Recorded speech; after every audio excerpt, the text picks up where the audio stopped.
नाम? मेरा नाम राजनारायण सहनी है, जिला वैशाली का मैं निवासी हूँ। आप क्या क्या चीज़ की खेती करते हैं? सर हम लोग ज़्यादा करके यहाँ पर मानते किराना की खेती हम लोग ज़्यादा करते हैं, जैसे तंबाकू हो, सब्जी हो। सब्जी में अभी हमारे पास समझिए कि इस 8 कट्ठा के प्लॉट में भिंडी है। भिंडी है जी। अच्छा, इसके अलावा आप गोभी वगैरह सब लगाते जी हैं? गोभी भी है, 8 कट्ठा में गोभी भी है। टमाटर वगैरह सब है? धान वगैरह की भी तो खेती? सर अभी ना है, अच्छा, लेकिन गोभी है। टमाटर की भी खेती आप लोग करते हैं? करते हैं हम लोग, किराना का तो खेती करते ही हैं। अच्छा अच्छा।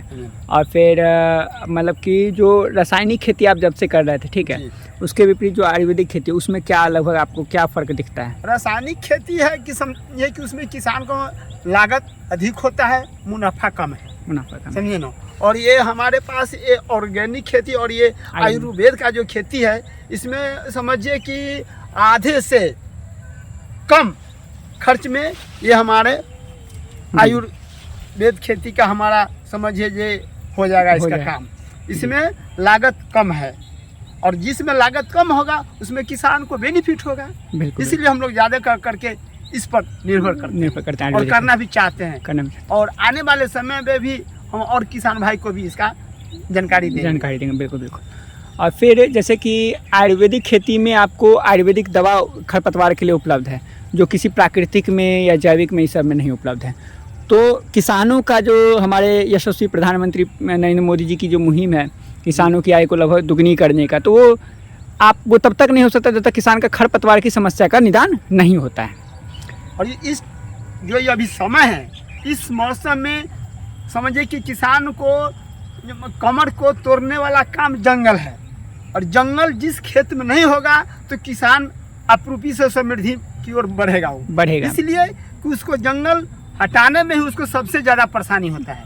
अगर मानते हैं कि हम जुताई करते हैं, एक जुताई करने से जंगल खत्म नहीं होगा, उसके लिए डबल करते हैं, फिर डबल के बाद फिर तेसर करते हैं। इस ढंग से जब जब जुताई करेंगे तो किसान को मानते हैं कि सबको अपने पास तो मानते हैं ट्रैक्टर नहीं है, उनके पास हल की व्यवस्था नहीं है, इसीलिए किसान को ज़्यादा उसमें क्षति होता है।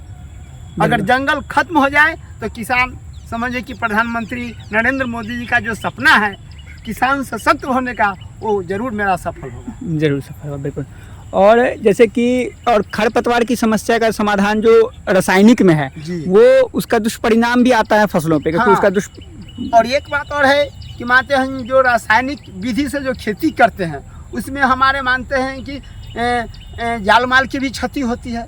अगर मानते हैं कि हम रासायनिक अगर दवा घर में रखते हैं, कोई बच्चे चाहे कोई मानते हैं कि थोड़ा बहुत मिस्टेक से कोई बच्चे मुंह में रख ले, तो इसके लिए हमें बहुत बड़ा क्षति झेलना पड़ता है, जो आयुर्वेदिक में ऐसे समय इस मानते हैं कि आयुर्वेद में नहीं है। आयुर्वेद खेती से इससे कोई नुकसान नहीं, फर्क पड़ने वाला नहीं है, क्योंकि आयुर्वेदिक खेती में खा भी लिया तो कोई दिक्कत नहीं, कोई दिक्कत नहीं, ये आयुर्वेदिक खेती में संभव है।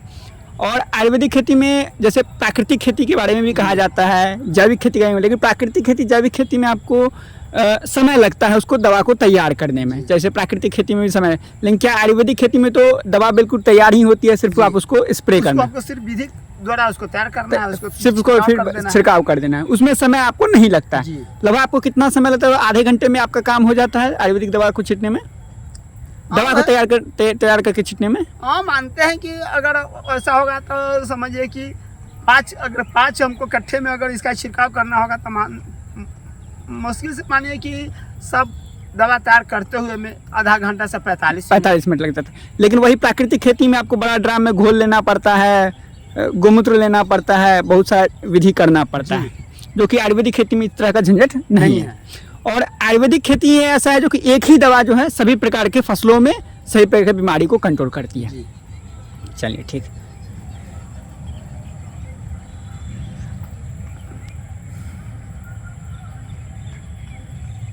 आप लोग आयुर्वेदिक खेती को आप साल भर से आयुर्वेदिक खेती को जानते हैं? ठीक है। तो इस विधि से आपने अलग अलग फसल आपने उपजाई है लगभग,